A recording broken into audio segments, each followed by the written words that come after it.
Hello friends, चलिए biology को समझते हैं डायग्राम के थ्रू। फ्रेंड्स, पहला जो डायग्राम आज हम डिस्कस करने वाले हैं उसका नाम क्या है? सेल। बेटा, सेल की वजह से ही पूरा लाइफ का फॉर्मेशन होता है। ठीक है, सेल क्या होता है? Structure and function unit of life. जो हमारा लाइफ है बेटा, वो किसकी वजह से बना हुआ है? सेल की वजह से बना हुआ है। ठीक है, तो सेल के अंदर क्या क्या चीज़ें होती हैं वो हम यहाँ पे देखने वाले हैं आज। सबसे पहले आप देखोगे तो यहाँ पे जो सबसे गोला सा ही आपको दिख रहा है, ये क्या है? इसको हम लोग बोलते हैं बेटा न्यूक्लियस। क्या होता है? न्यूक्लियस। न्यूक्लियस को हम लोग और क्या कहते हैं? Centre of the cell. क्या कहते हैं? Centre of the cell. इसके पास बेटा हमारी सारी जेनेटिक इन्फॉर्मेशंस होती हैं in the form of DNA and RNA.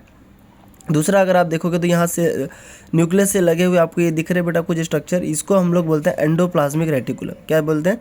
Endoplasmic reticulum. इसमें कि दो टाइप्स दिख रहे हैं, एक के यहाँ पे ऐसा कुछ भी स्ट्रक्चर नहीं देखने मिला और दूसरे के ऊपर ऐसे छोटे छोटे कुछ दानेदार आपको स्ट्रक्चर दिख रहे हैं, ग्रैनुल्स लाइक।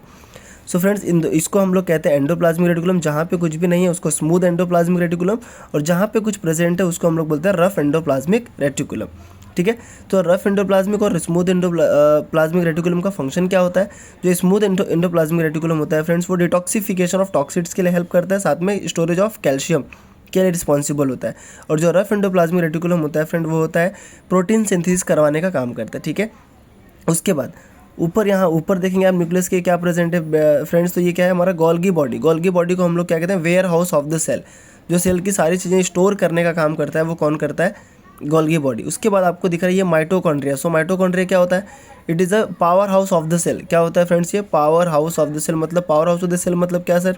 ये एनर्जी को स्टोर करके रखने का काम करता है इन the form of ATP. ATP के फॉर्म में एनर्जी को स्टोर करने का काम करता है। उसके बाद आ जाओगे बेटा तो और क्या है जो इंपॉर्टेंट पॉइंट है? यहाँ नीचे क्या लिखा हुआ है?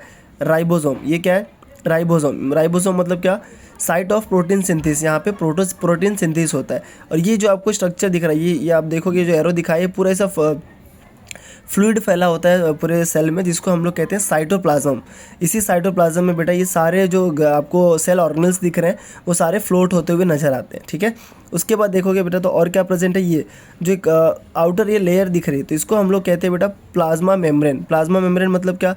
ये फॉस्फोलिपिड का बना होता है जो बेटा सेल को प्रोटेक्शन देने का काम करता है, साथ में सेल से क्या अंदर आएगा, क्या बाहर जाएगा, एक्सक्रीशन और एब्जॉर्प्शन के लिए भी रिस्पॉन्सिबल होता है। ठीक है, उसके बाद बेटा एक और इंपॉर्टेंट ऑर्गेनल्स होता है, दैट इज लाइजोसोम। जितने भी सेल्स में एक्टिविटी चल रही है, मेटाबॉलिक एक्टिविटी चल रही है, उसमें जो भी अनवांटेड चीज़ें बनती है बेटा उसको ख़त्म करने का काम कौन करता है? लाइजोसोम। इसलिए इसको हम लोग क्या कहते हैं? Suicidal bag of the cell. क्या कहते हैं? Suicidal bag of the cell. जो कि जितना भी अनवांटेड चीज़ें बनता है उसको क्या करता है?